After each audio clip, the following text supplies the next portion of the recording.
Bonjour tout le monde, c'est Émilie. Donc là, je m'apprête à aller faire des prélèvements dans la parcelle derrière moi. Donc c'est un chardonnay. Donc les prélèvements que je fais, c'est pour contrôler la maturité. Parce qu'avant de passer à la machine à vendanger, on contrôle pour voir surtout essentiellement le degré. Parce que c'est ça qui va donner une indication pour débuter les vendanges.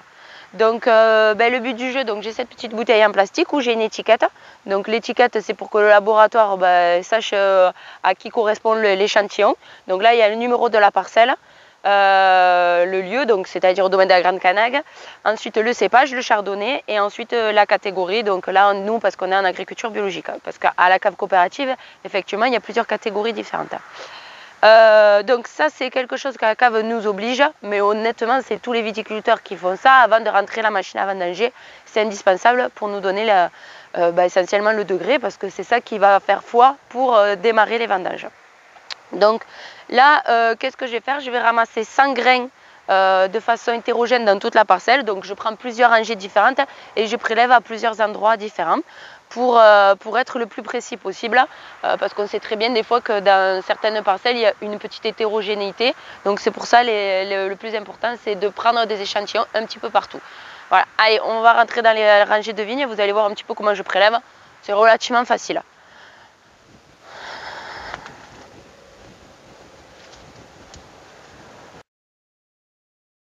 Donc là, je soulève, je prends un raisin. Donc là, on voit bien la couleur dorée du chardonnay.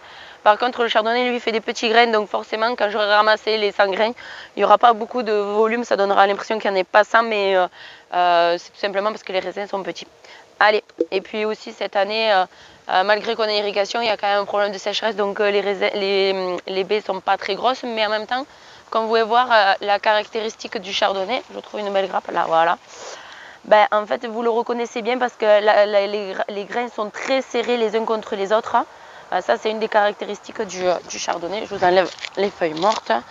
Donc voilà, là, c'est une caractéristique du chardonnay de voir des belles grappes comme ça, bien dorées avec une jolie couleur. Bon, là, on a prélevé déjà, donc là, on est en train de faire le deuxième prélèvement. On a déjà contrôlé il y a une semaine, on était à 10,5. On verra ce soir un petit peu où on en est, pour voir quand c'est qu'on peut penser commencer à vendanger. Parce que l'objectif, c'est d'être dans les alentours des 13 degrés sur ce chardonnay. Allez, on y va, on prélève.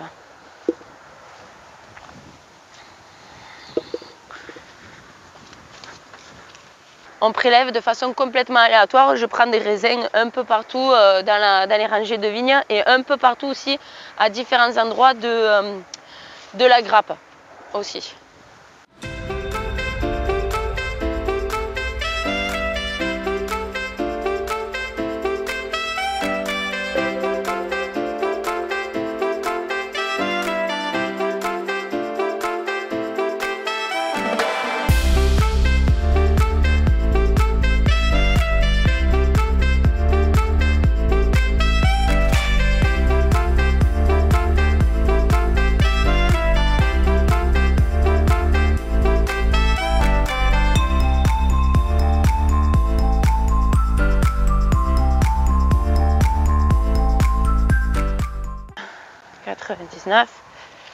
Et 100.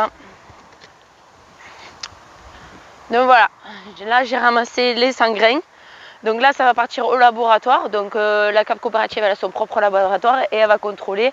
Donc elle va contrôler surtout le degré, le pH, l'acidité. Et nous ce soir on récupère les résultats et essentiellement ce qu'ils vont nous donner comme information, c'est le degré et le pH. Là en ce moment c'est essentiellement les blancs qu'on est en train de contrôler. Donc là je vous montre le chardonnay, mais on a fait aussi le sauvignon. Mais le sauvignon on le prélève d'une autre manière. Là on prélève des grappes entières qu'on met dans un sac pour envoyer au laboratoire. Bon là on est sur 2 prélèvements à chaque fois. Bon c'est pas beaucoup, mais quand on va passer sur les rouges, là on va être facile à plus de 10 échantillons. Donc ça on fait ça à plusieurs, on s'y met pratiquement tous à le faire.